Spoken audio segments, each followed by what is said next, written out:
How to redeem a gift card on Binance. Hello everyone, welcome back to another video from Trading for Beginners.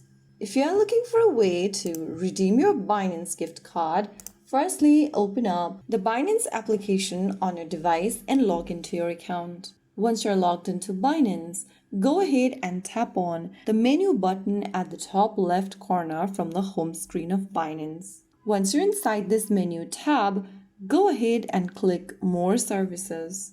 Scroll at the bottom of the screen and look for the gift card option and click on it.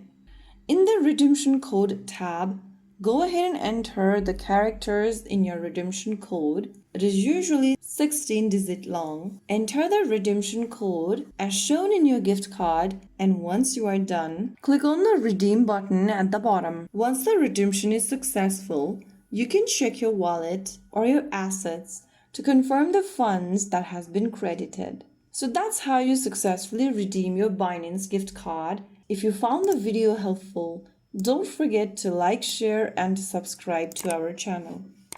I will be back again in the next video. Thank you for watching.